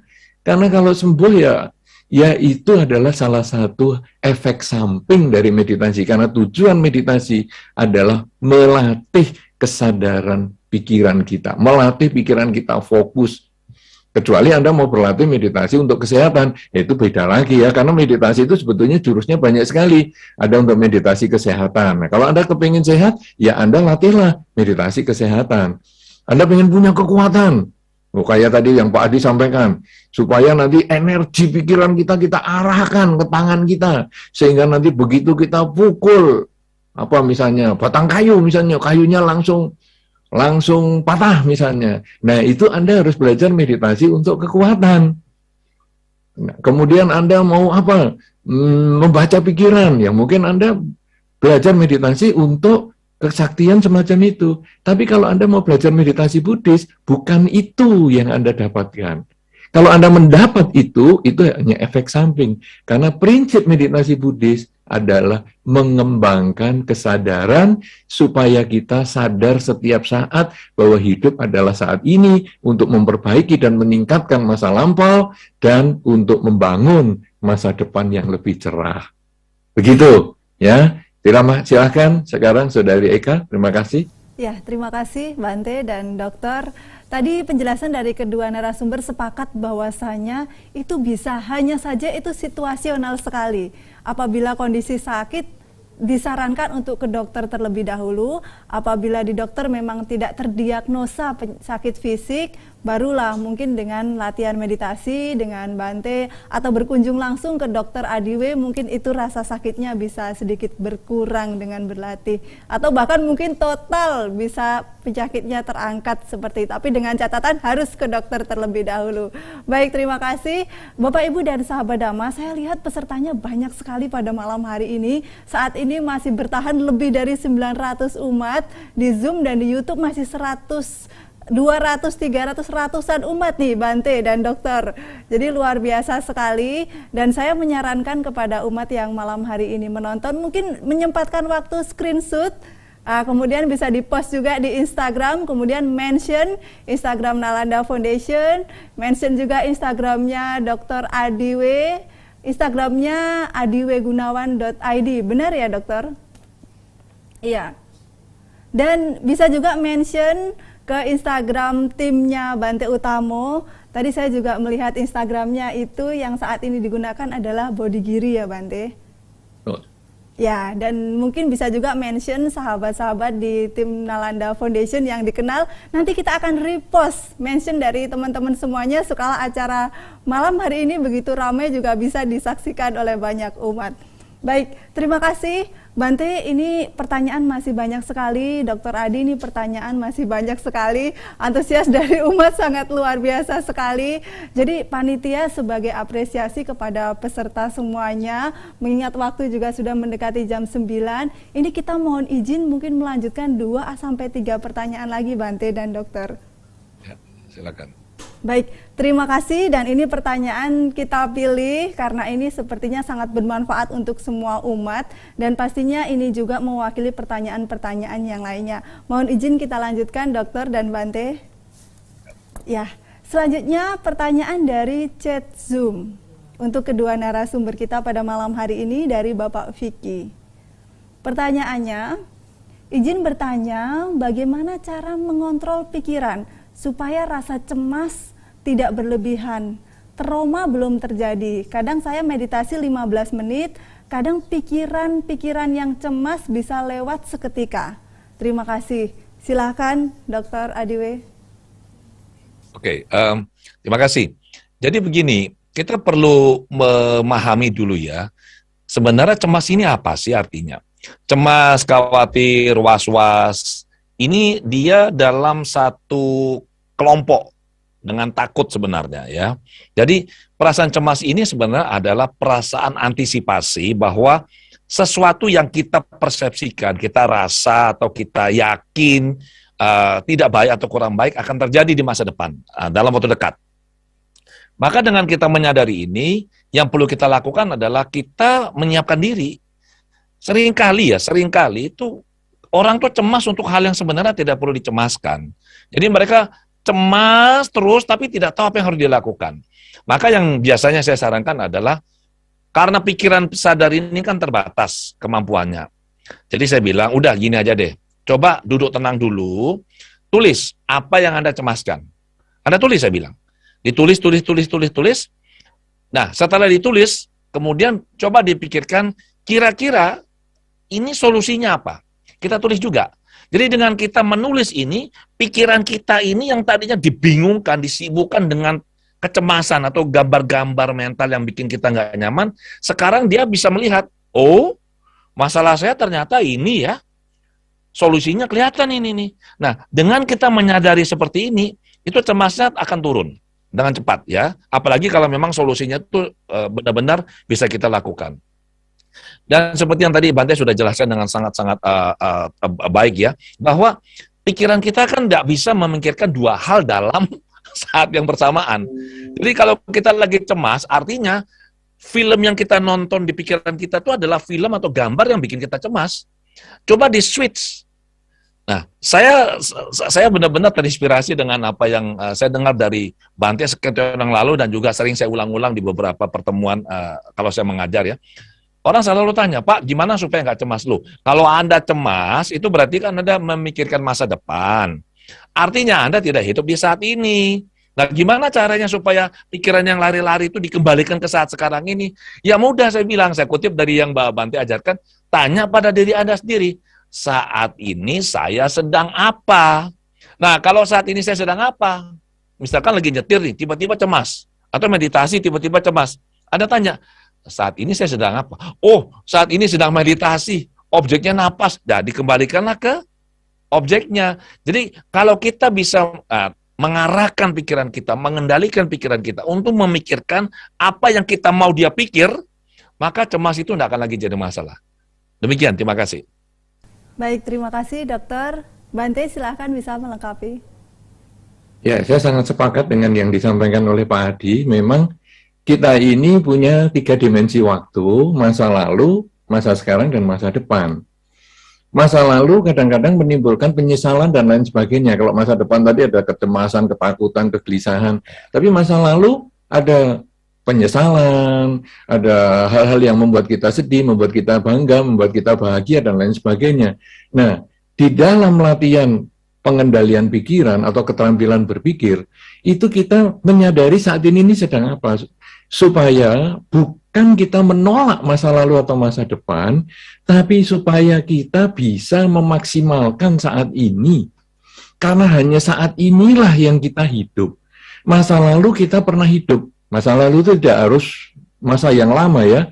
Tadi 1 detik yang lalu itu sudah masa lalu. 10 detik yang lalu, 1 jam yang lalu, 10 tahun yang lalu, itu sudah masa lalu. Masa depan adalah 1 detik yang akan datang, atau 10 detik, atau 1 jam, atau 2 jam, atau 1 tahun yang akan datang. Itu adalah masa yang akan datang. Nah, saat ini yang sudah lewat menjadi masa lalu. Kita tidak menolak masa lalu, tapi kita menjadikan masa lalu sebagai pelajaran. Kalau masa lalu isinya berisi kesuksesan, carilah penyebabnya, supaya kita bisa bangkitkan, kondisikan saat ini supaya kita bisa sukses. Sebaliknya kalau masa lalu berisi penderitaan sehingga menimbulkan penyesalan, carilah sebabnya, supaya kita bisa perbaiki saat ini. Sebaliknya, kecemasan di masa depan, nah ini yang tadi disampaikan oleh Pak Adi, carilah sebabnya. Apa yang membuat Anda cemas? Dan kemudian mulailah hindari saat ini. Supaya saat ini kita melakukan yang terbaik. Kemudian bukan hanya kecemasan, kadang-kadang kita berbangga dengan masa depan. Aduh, kalau saya ini bisa pinjam uang bank segini, nanti saya investasi ke sana, maka nanti usaha saya jadi lancar, sukses, kaya raya. Wah, kita bangga banget.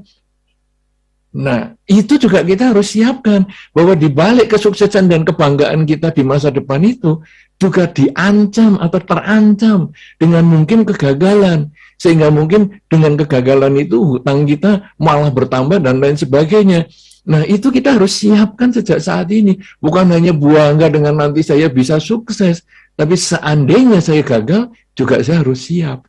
Mumpung belum kejadian, saya harus siapkan saat ini. Jadi saat ini menjadi penting sekali. Makanya tiap kali kita harus ulang saat ini saya sedang apa.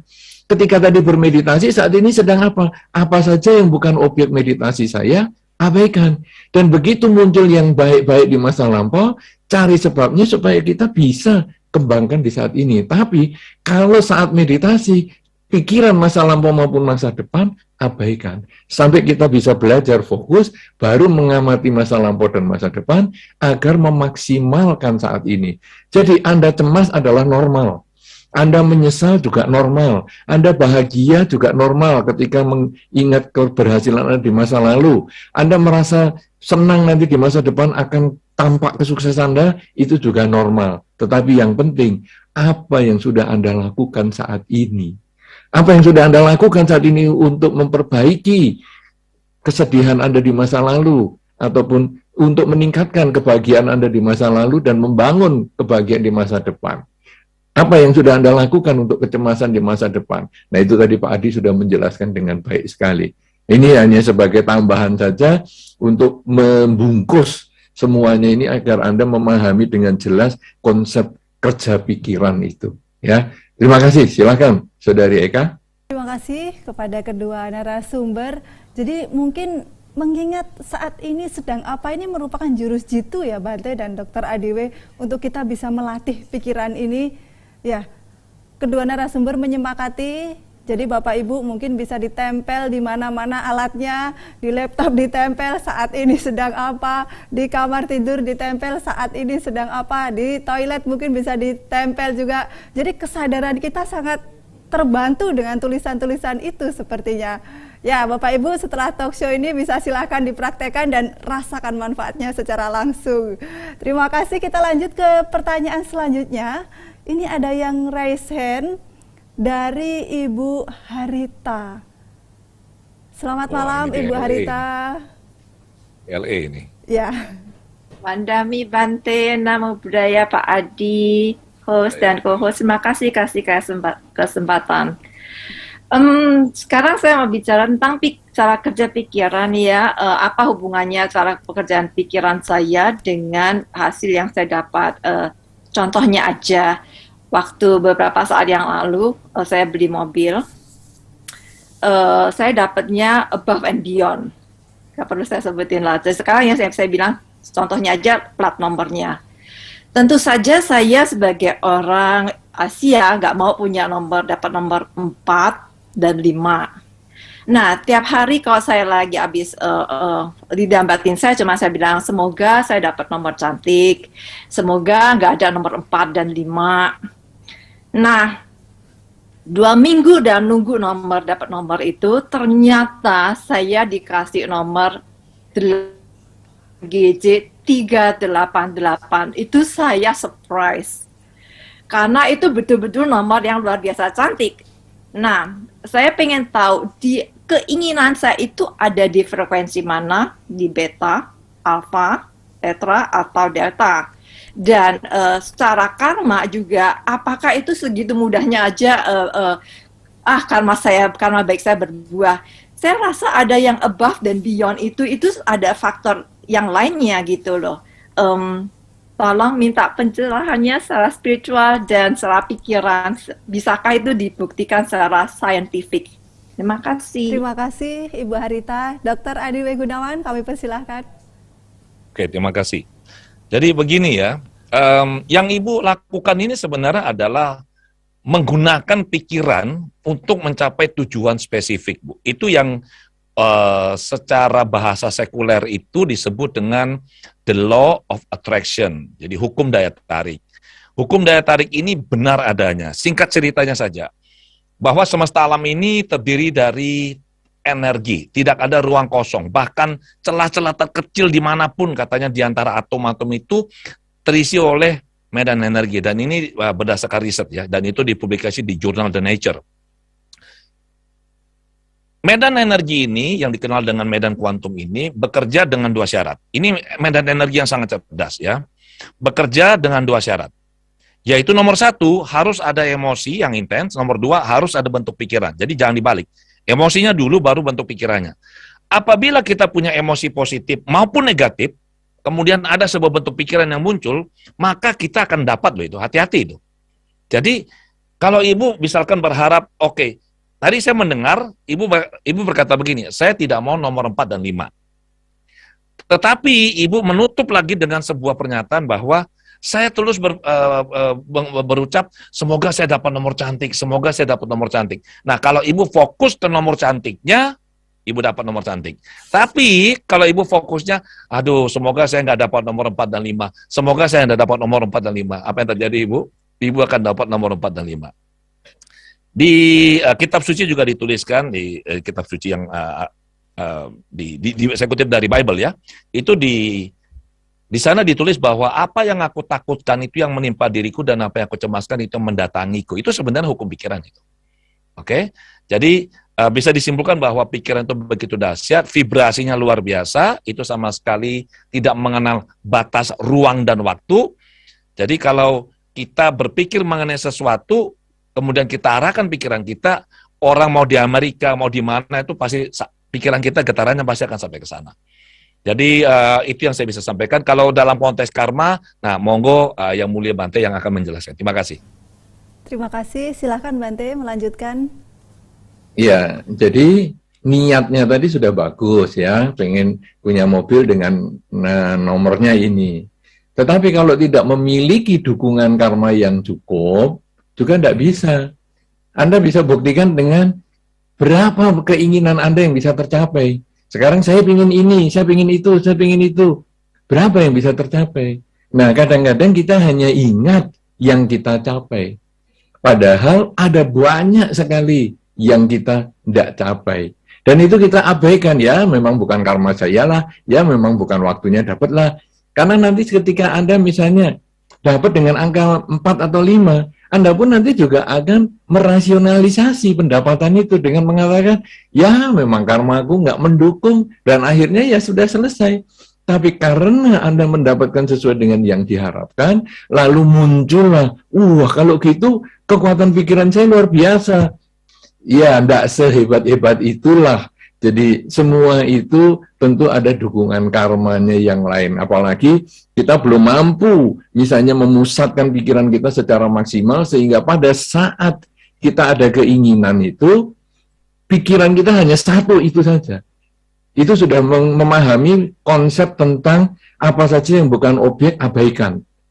Nah, sehingga kita hanya fokus di situ. Kalau sudah bisa fokus hanya itu nanti kita mampu mewujudkan apa yang kita pikirkan. Jadi bukan hanya seperti yang tadi Pak Adi sampaikan, menarik yang kita inginkan, tapi justru bisa mewujudkan apa yang kita pikirkan.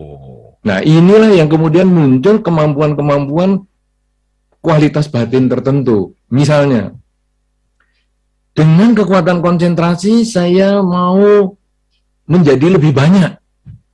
Jadi mengubah dirinya menjadi lebih banyak. Ini sudah kelewat daripada keinginan yang untuk mendapat sesuatu, tapi sekarang keinginan menciptakan sesuatu. Nah, ini kan pernah ada kisah di zaman Sang Buddha itu, yang biku ada yang diundang ke satu rumah untuk umat makan dana makan. Kemudian yang diundang itu semua kualitasnya harus arahata. Tapi ada biku yang ditinggal karena belum arahata. Nah, sehingga ketika Sang Buddha sudah jalan, Sang Buddha lalu lihat, loh, dengan kekuatan batinnya, biku yang tadi itu sudah berlatih terus sampai akhirnya mencapai tingkat kesucian arahata itu. Dan Sang Buddha menyampaikan kepada yang punya gawe itu, yang punya hajat, tolong itu biku yang tadi ketinggalan satu di wihara dijemput. Dan ketika biku tadi dijemput, dia sudah mencapai kesucian dan dia sudah bisa memusatkan pikirannya dengan baik sekali, bisa menyadari semua yang ada di bawah sadar, dia menciptakan dirinya menjadi banyak. Sehingga ketika ditanya, itu Bante itu yang mana? Karena kan yang jemput bingung nih, mukanya kok sama semua. Ya saya, semua manggil. Dan yang manggil ini bingung. Kemudian ketemu lagi dengan Sang Buddha. Bagaimana Sang Buddha? Banyak sekali. Semuanya sama. Ngakunya juga sama. Kemudian Sang Buddha menyampaikan, coba kamu datangi lagi. Tanya yang sama lagi. Siapa yang menjawab pertama, tangkap dia. Itu aslinya. Yang lain kopiannya. Akhirnya datang lagi ke rumah, ke wihara itu. Siapa yang namanya ini? Saya. Itu ketahuan yang pertama. Langsung ditangkap. Yang lain hilang. Ini kekuatan konsentrasi pikiran yang sungguhan. Sudah bukan mengundang yang lain, tapi menciptakan sesuatu. Dan itu banyak sekali kalau di dalam Dharma ya. Jadi itu tadi yang bisa satu jadi banyak, terus bisa kembali lagi, banyak jadi satu ya. Jangan satu jadi banyak, tuh nggak bisa kembali. Kan susah ngurus KTP-nya. Karena kan sama semua mukanya. Nah, jadi satu jadi banyak, banyak jadi satu. Kemudian bisa berjalan di atas air. Prinsipnya sama. Berjalan di atas air, membayangkan air ini adalah tanah keras. Dan semua tanah yang diinjak, air yang diinjak itu menjadi tanah, dan dia bisa berjalan di atas air. Dan itu masih banyak sekali. Jadi kalau Anda bisa dapat nomor yang sama, itu hanya karena karma baiknya yang mendukung. Jangan terlalu berlebihan, supaya nanti Anda tidak stres dan kecedit kepalanya, kecedit pikirannya, nanti jadi nggak karu-karuan. Ya, begitu. Terima kasih. Silakan, Saudari Eka. Ya, terima kasih Bante Utama dan Dr. Adiwe atas penjelasannya. Nah, menarik sekali ya. Saya juga bisa melihat antusias sahabat Dhamma semuanya. Terlihat di Zoom juga banyak sekali yang masih bertahan bersama dengan kami.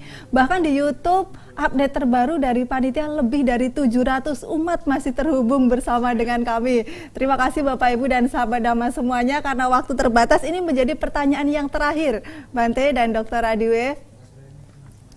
Ya, pertanyaan ditujukan kepada kedua narasumber dari Ibu Cindy.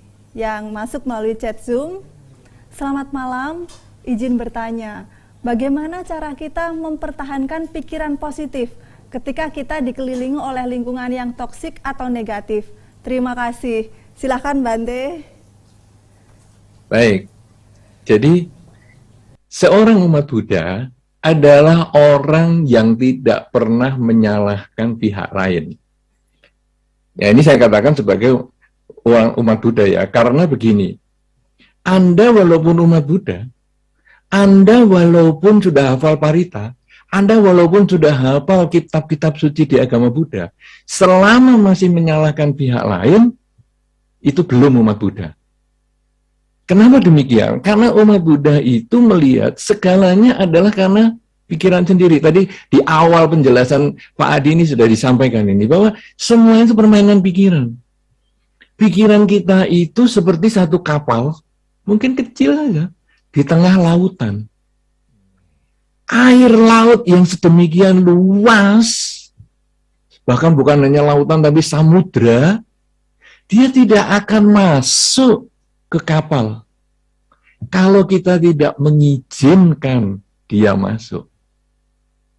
Tapi kalau kita melubangi kapal kita, air itu masuk dan menenggelamkan kapal kita. Demikian pula pikiran kita.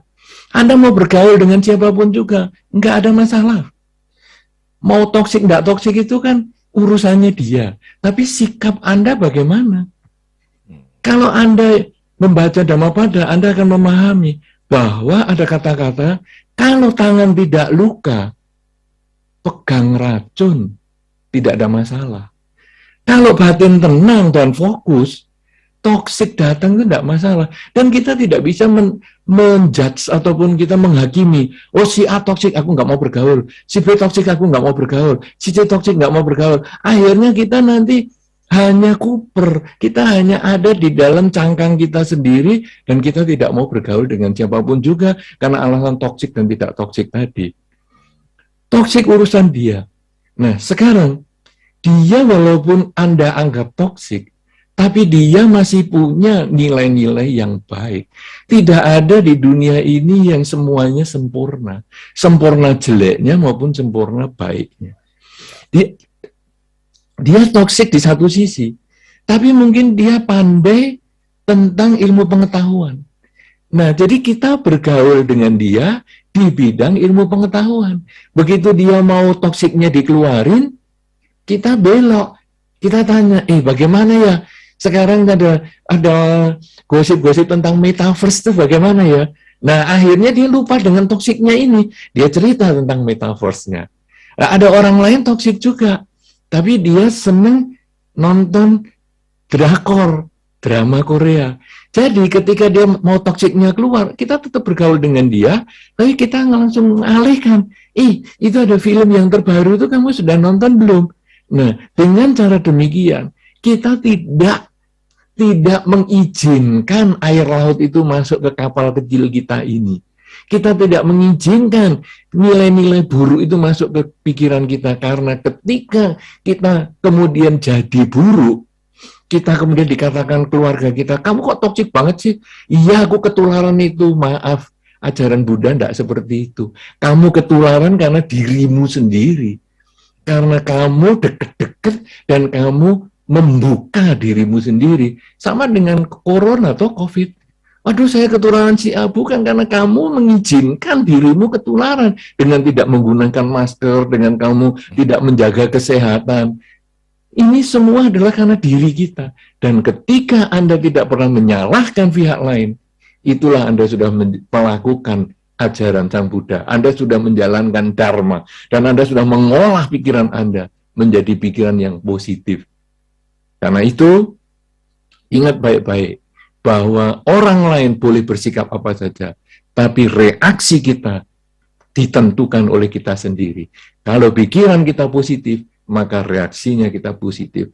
Dan kalau kita lebih tinggi lagi dari positif itu, pikiran kita lebih netral, kita hanya hidup saat ini, sebagaimana tadi yang dikatakan oleh Saudari Eka, kita nge-print, saat ini saya sedang apa, dan kita tempelkan di berbagai tempat, bahkan HP kita, screensavernya juga kita buka adalah saat ini saya sedang apa.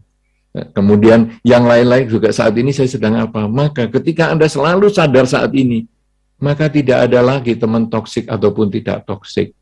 Karena Anda sudah terbebas dari penilaian. Tidak ada judgement untuk orang lain. Karena Anda hanya menyadari saat ini Anda sedang apa. Dan begitu Anda menyadari itu, batin Anda menjadi tenang dan damai. Anda bukan lagi berpikir positif, tapi Anda sudah berpikir netral. Batin menjadi netral. Akhirnya Anda seperti telaga yang lebar, telaga yang luas, mau dibacok, telaga itu memang ada riak air, tapi begitu alat untuk membacok itu dilewatkan atau diangkat, air itu akan kembali tenang lagi. Inilah kualitas batin yang kita bisa capai kalau kita memahami rahasia kinerja pikiran, bahwa semua suka dan duka itu hanya kita yang mengizinkan masuk ke dalam diri kita. Begitu batin netral, hidup pun menjadi bahagia. Terima kasih, saya kembalikan kepada Saudari Eka. Baik, terima kasih Bante. Ini juga kita bisa menggunakan perumpamaan bunga teratai ini, yang tetap tumbuh begitu indah walaupun di lingkungan yang begitu kumuh atau kotor mungkin. Baik, selanjutnya Dr. Adiwe, saya persilahkan. Oke, terima kasih. Saya benar-benar terpesona nih dan sangat happy penjelasan terakhir ini yang Bante sampaikan ini. Bagi saya pribadi, perumpamaan dan kisah-kisahnya sangat mencerahkan ya. Ini saya kulaan malam ini, nanti bisa cerita di tempat lain. Oke, ini enaknya kalau bisa talk show, saya mendapat kesempatan mendampingi Bante ya. Jadi saya juga belajar banyak dari jawaban-jawaban beliau. Saya setuju sekali yang Bante sampaikan. Sedikit pemikiran saya untuk melengkapi ini. Kita pada saat berpikir bahwa atau menilai seseorang itu toksik, itu sebenarnya itu kita harus waspada loh. Benarkah mereka toksik atau kita aja yang toksik sebenarnya?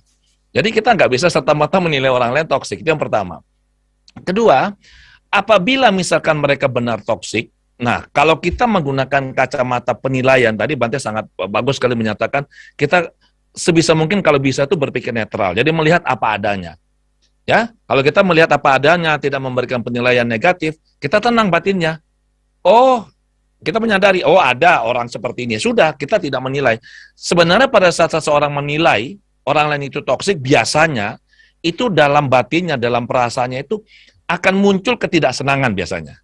Ketidaksenangan, kemudian kebencian biasanya, dan berusaha untuk mengenyahkan hal-hal yang membuat dia tidak nyaman ini. Nah, itu juga sebenarnya hal yang tidak baik ya.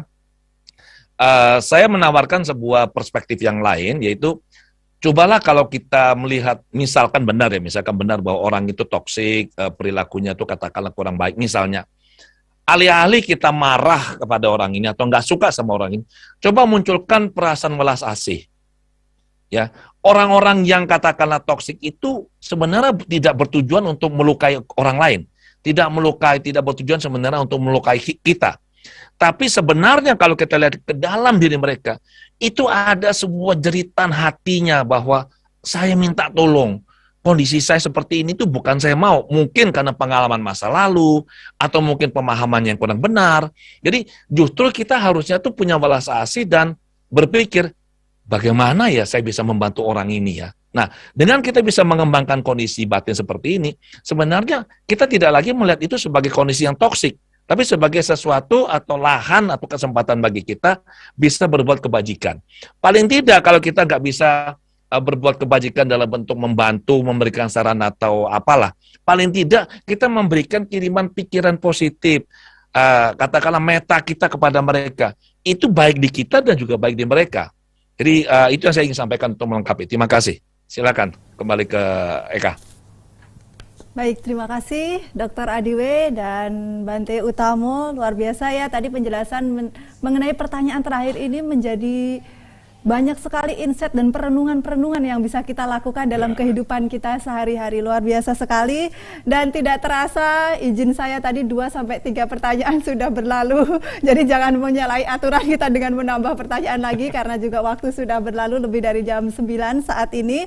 Dan Bapak Ibu dan sahabat Dhamma semuanya, tenang saja, acara talk show serupa seperti ini diadakan rutin oleh Nalanda Foundation setiap 1 bulan sekali. Jadi pertanyaan-pertanyaan yang mungkin malam hari ini belum terjawab oleh kedua narasumber kita juga bisa ditanyakan di talk show selanjutnya. Dan kita juga pasti sangat berharap, tadi Dr. Adiwe juga senang sekali berkolaborasi dengan Bante Utamo. Jadi mungkin setelah acara ini kami kembali mengundang kedua pembicara untuk bisa menghadir di talk show kita. Dan panitia tadi memilih beberapa pertanyaan yang itu sudah melalui beberapa seleksi ya. Tentunya pertanyaan-pertanyaan yang kita pilih adalah sesuatu yang sangat bermanfaat untuk banyak umat, dan yang lainnya yang mungkin belum ditanyakan itu jawaban dari kedua pembicara ini mungkin sudah mewakili. Jadi tidak semuanya kita tanyakan kepada kedua narasumber kita. Dan selanjutnya singkat closing statement dari kedua pembicara kepada Dr. Adiwe, saya persilahkan. Oke, terima kasih. Singkat saja bahwa intinya adalah kembali kepada syair Dhammapada, bahwa pikiran adalah pelopor, pemimpin pembentuk. Jadi kita perlu belajar mengendalikan, mengarahkan pikiran kita untuk hal-hal yang baik. Semakin terkendali pikiran kita, semakin kita bisa bahagia, semakin kita bisa melakukan banyak hal positif dan mencapai banyak hal yang indah dalam hidup kita. Demikian, terima kasih. Terima kasih Dr. Adiwe. Yang mulia Biku Utamo Mahathira, kami persilahkan. Dalam kehidupan sehari-hari kita kadang kepingin mengenal orang lain. Ya, kadang kita punya Facebook, punya Instagram, kemudian kalau kita di-like kita senang sekali. Kita senang mengenal orang lain, tapi kita lupa mengenal diri kita sendiri. Terutama kita lupa mengenal pikiran kita. Kita lupa mengenal kekuatan pikiran kita. Kita lupa mengenal potensi pikiran kita.